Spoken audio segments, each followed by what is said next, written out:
Toujours prendre le soin pour me lire tout commentaire. Chaque grain de monde qui fait regarder vidéo, me pour font commentaire moins lire. Cependant, me tape les commentaires comme ça, moi ouais gen un ami qui te posé une question, comment le capable utiliser le verbe connaître et savoir dans une phrase. En français, il dit gen mot qui synonyme, c'est-à-dire ça veut dire c'est lui-même l'autre la veut dire. Mais yon nan bagay ou doit mettre dans tête ou dans toute langue qui existait pas jamais gagné aucun mot qui synonyme avec l'autre à 100%. Entre vidéo ça nan favori ou pas tout était chercher l'or besoin regarder non laguer.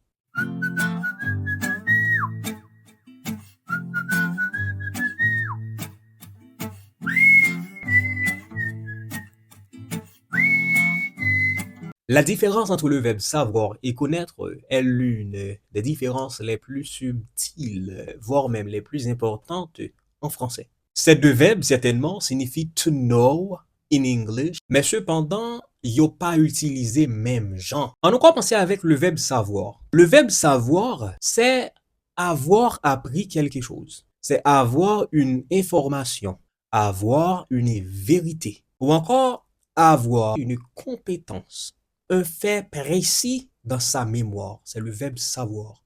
Donc, pour me parler de verbe savoir, l'imandé, c'est l'aime gen compétence dans le domaine. C'est là justement moi posséder une information. C'est donc une certaine connaissance intellectuelle ou encore une connaissance pratique dans discipline. En anglais, le verbe savoir peut correspondre avec to know how to do something. C'est ça le veut dire.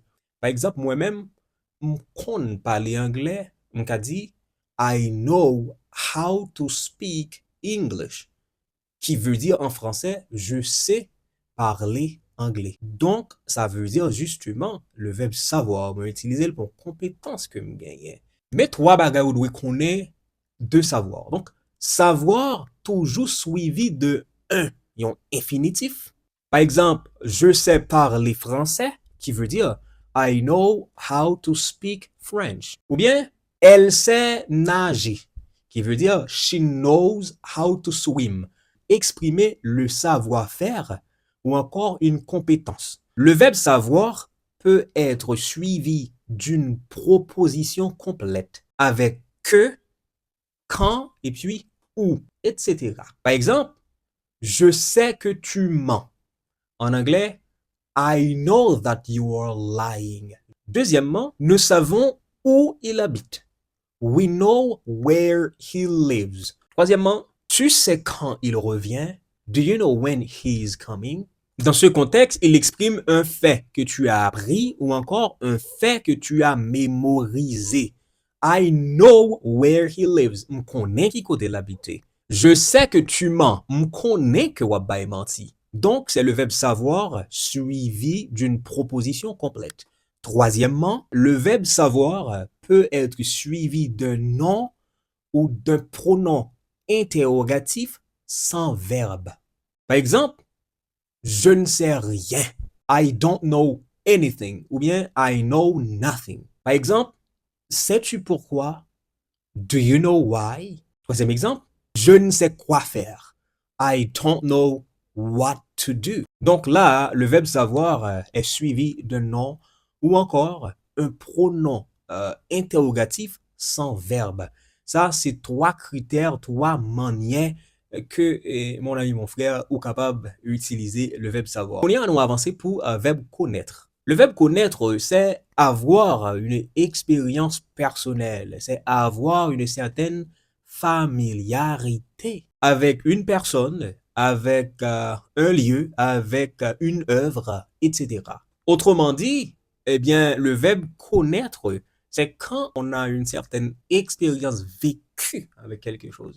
Bien entendu, expérience vécue, c'est en pléonasme, parce que si me dit expérience, c'est déjà un bagage que me vive déjà. Donc, expérience vécue, c'est une tautologie. Dans la prochaine vidéo, je vais vous m'expliquer qu'est-ce qu'une tautologie, hein? Ça viendra. Et en anglais, cela correspond à to know someone, to know a place, ou bien to know something personally.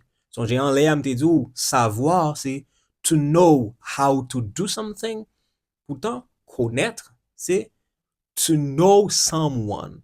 Par exemple, je connais Paul. Pour la construction grammaticale, Mais ça qui est important pour qu'on ait mon frère, le verbe connaître est suivi toujours d'un nom, jamais d'un verbe.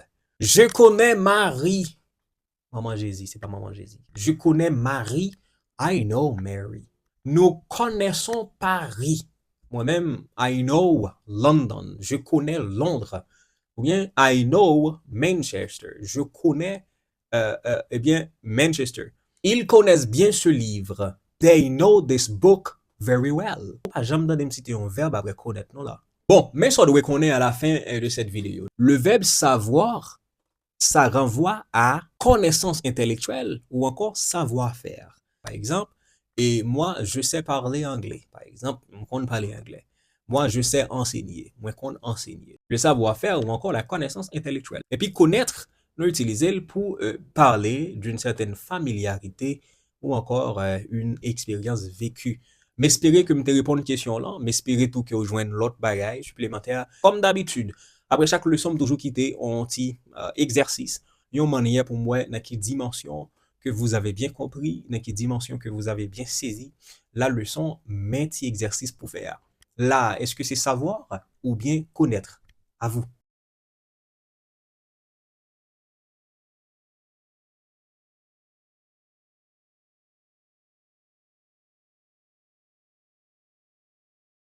Si vous arrivez juste là, c'est certainement parce que la vidéo est intéressante et que vous sentez que vous apprendre. Bon, eh bien, ça vous pour faire.